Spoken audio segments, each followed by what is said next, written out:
اس بار رمضان میں تراویح کی نماز اپنے گھر پر پڑھیں، مسجدوں میں نہ جائیں۔ جس طرح آج کل ہم لوگ مسجد میں نہیں جا رہے ہیں، گھروں میں اپنے 5 وقت کی فرض نماز ادا کر رہے ہیں، اسی طرح رمضان شریف میں تراویح کی نماز اپنے گھر میں پڑھیں اور مسجدوں میں نہ جائیں، کیونکہ جمع ہونے سے یہ بیماری پھیل رہی ہے۔ لہٰذا ہماری ذمہ داری ہے کہ ہم اس بیماری کو پھیلنے سے روکیں۔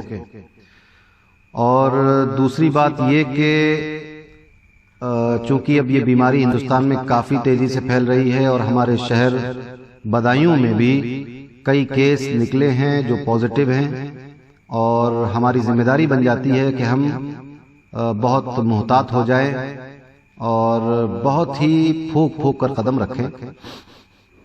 اس کی کچھ تدابیر بتائی گئی ہیں، اس تدابیر پر ہمیں عمل کرنا ہے سختی کے ساتھ۔ پہلے تو یہ کہ صاف صفائی کا خیال رکھیں، جو عوام الناس کے چلنے پھرنے کی جگہ ہے وہاں گندگی نہ پھیلائیں، وہاں پر خاص طور سے تھوکیں نہیں، اس کو جگہ کو صاف رکھنا ہے۔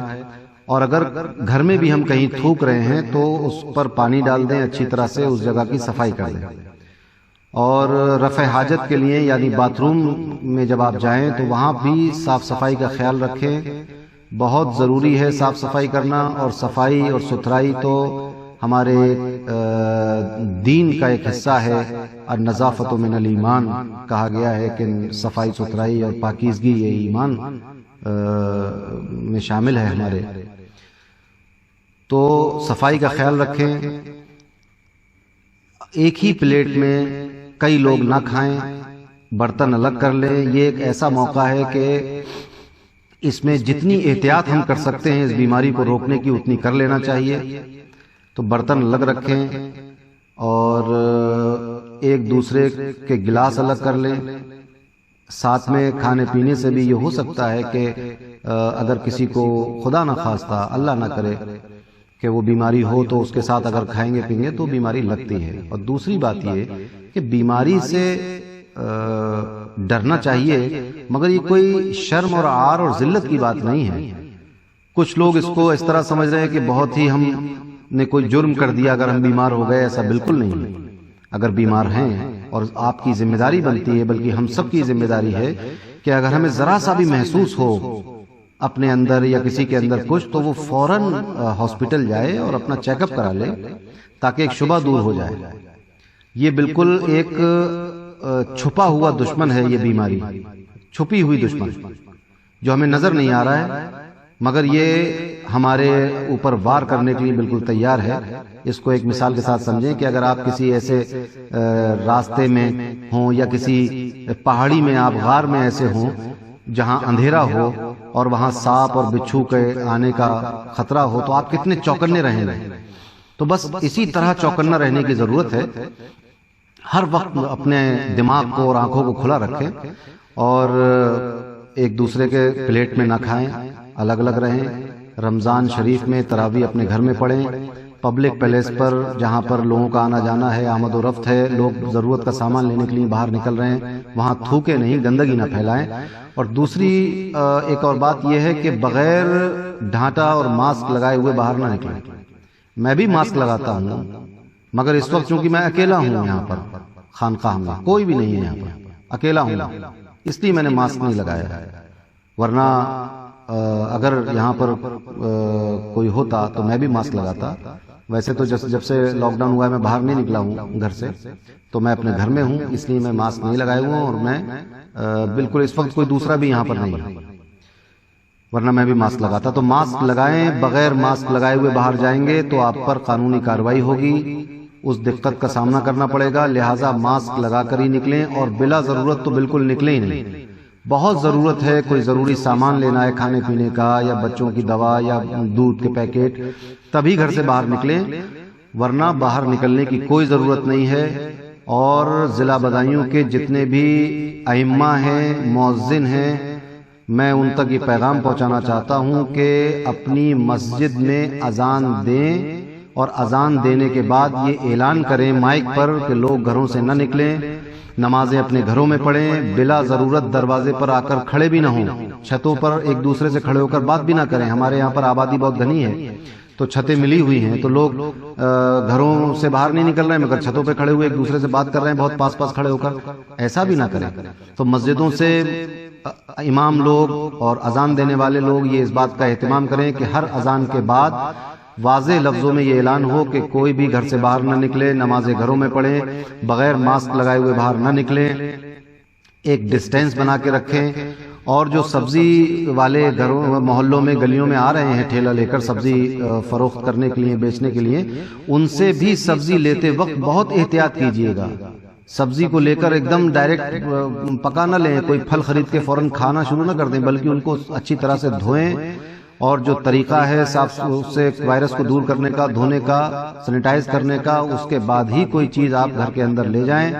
جو کپڑے باہر پہن کر جائیں وہ گھر کے اندر اس کو پہن کر نہ گھومیں، گھر میں گھستے ہی فوراً ان کپڑوں کو اتار کر ایک مخصوص مقام بنا لیں، پولیتھین میں ڈال کر یا کسی تھیلے میں ڈال کر اس کو رکھیں اور گھر کے اندر دوسرے کپڑے پہنیں۔ اور خواتین یعنی عورتیں اپنے دروازوں پر کھڑے ہو کر وہ سبزی لیتی ہیں، ان کو خاص طور سے اس بات کی ہدایت کر دیں کہ بالکل بھی سبزی بیچنے والے سے جو بھی سبزی خرید رہا ہے تو اول تو یہ کہ گھر کے سارے لوگ باہر نکل کے نہ آئیں۔ سبزی بیچنے والا ہے تو گھر کا کوئی ایک فرد جا کر اس سے سبزی لے، مگر اس سے بھی ڈسٹینس بنا کے رکھے، اور سبزی یا پھل وغیرہ جو لیں ان کو بہت دھو کے صاف کر کے ہی اس کو آپ کھائیں اور استعمال میں لائیں۔ اور بہت احتیاط کی ضرورت ہے۔ مسجدوں سے یہ اعلان ہوگا، اس طرح کے اعلانات مسجد سے ہوں گے تو اس سے بہت اثر پڑے گا۔ مسجدوں میں لوگوں کا جانا بند ہے، یہ بہت اچھی بات ہے۔ اس وقت آپ اپنے گھروں میں رہیں، بالکل بھی مسجدوں میں جمع ہو کر باجماعت نمازیں نہ پڑھیں، اس وقت گھروں میں نماز پڑھیں، تراویح گھر میں پڑھیں۔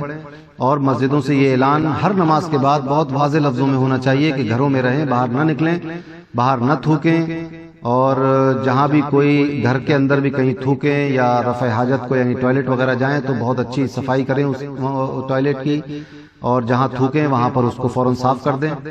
اور اس بات کا خیال رکھیں کہ یہ کوئی جرم نہیں ہے، اگر کوئی بیماری کسی کو ہو گئی ہے تو اس کا علاج کرنا چاہیے۔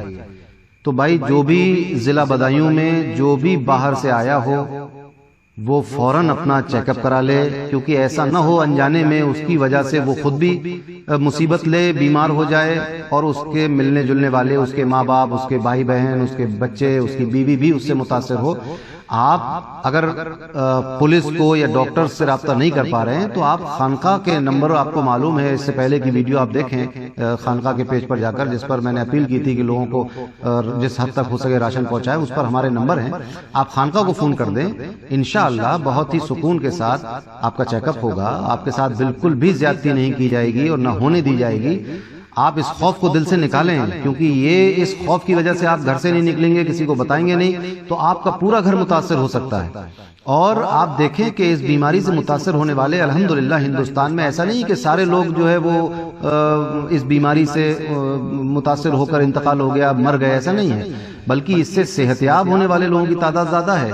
بہت کم لوگوں کا انتقال یا ہوا، یا بہت کم لوگ اس بیماری سے فوت ہوئے، مر گئے، مگر زیادہ تر لوگ اس سے محفوظ رہے اور وہ ریکور ہو گئے اور ان کا علاج ہو گیا وقت پر۔ تو لہٰذا اس کا خیال رکھیں، آپ فوراً چیک اپ کرائیں، کہیں سے بھی آئے ہوں باہر سے تو چیک اپ کرا لیں تاکہ ایک اطمینان ہو جائے، اور اگر کچھ وائرس پایا جائے گا تو اس کی دوا ہوگی اور انشاءاللہ اللہ تبارک و تعالیٰ آپ کو شفا دے گا، صحت یاب کرے گا۔ تو گھبرانے کی اور ڈرنے کی ضرورت نہیں ہے، خوف و ہراس پھیلانے کی ضرورت نہیں ہے، بلکہ خود اپنی جان کا ڈر اور اپنی جان کی حفاظت آپ پر واجب ہے۔ آپ اپنی ہلاکت سے بچیں اور اپنی جان کو محفوظ رکھیں اور دوسروں کو بھی محفوظ رکھیں، اور جو آپ کی مدد کر رہے ہیں، جو ڈاکٹرز آپ کا علاج کر رہے ہیں، ان کے ساتھ اچھا برتاؤ کریں، ان کے ساتھ ایک تعاون کریں تاکہ وہ آپ کا بہتر سے بہتر علاج کر سکے۔ اور اگر کسی شخص کو کوئی دقت ہو رہی ہے، جہاں پر جس جگہ رکھا گیا ہے لے جا کر متاثرین کو، وہاں پر کوئی دقت ہے تو آپ اس کی شکایت کر سکتے ہیں، اس کو بتا سکتے ہیں کہ یہاں یہ کمی ہے، اس کمی کو دور کروایا جائے گا اور بات کی جائے گی پرشاسن سے، ایڈمنسٹریشن سے بات کی جائے گی اس سلسلے میں۔ تو آپ بالکل نہ گھبرائیں، اور سب سے پہلی بات تو یہ کہ اگر کہیں باہر سے آئے ہوں تو آپ بالکل چیک اپ کرا لیں، بے خوف و خطر چیک اپ کرائیں، بہت اچھی طرح سے عزت کے ساتھ آپ سے برتاؤ کیا جائے گا. ڈرنے کی ضرورت نہیں ہے. تعاون کرنے کی ضرورت ہے, سہایتا کرنے کی ضرورت ہے, ہیلپ کرنے کی ضرورت ہے, ایک دوسرے کا ہاتھ بٹانے کی ضرورت ہے. رمضان شریف شروع ہونے والے ہیں تو اس کی بھی تیاری کرنی ہے. تو روزہ رکھیں, جن پر روزہ فرض ہے وہ روزہ رکھیں. تراویح اپنے گھروں میں پڑھیں. تراویح جماعت کے ساتھ پڑھنا سنت کفایہ ہے جو شہر بدایوں میں ادا کر دی جائے گی. شہر والوں کو بالکل بھی یہ سوچنے کی ضرورت نہیں ہے کہ یہ گناہ ہو جائے گا یا یہ سنت ادا نہیں ہوگی. سنت ادا ہو جائے گی شہر والوں کے اوپر سے. اور اسی طرح اعتکاف بھی ادا ہو جائے گا. یہاں اس کا اہتمام کیا جائے گا. آپ لوگ بے فکر رہیں, آپ لوگ اپنے گھروں میں تراویح پڑھ لیں. تو میری اس گزارش کو آپ لوگ سنجیدگی سے سنیں اور جہاں تک ہو سکے اس کو آگے بڑھائیں تاکہ ہم اس بیماری سے نجات پا سکیں. اللہ تعالیٰ سے دعا کریں کہ اللہ تبارک و تعالیٰ ہمارے ملک کو امن و امان عطا فرمائے, صحت عطا فرمائے, اس بیماری کو ہمارے ملک سے اٹھا لے. آمین.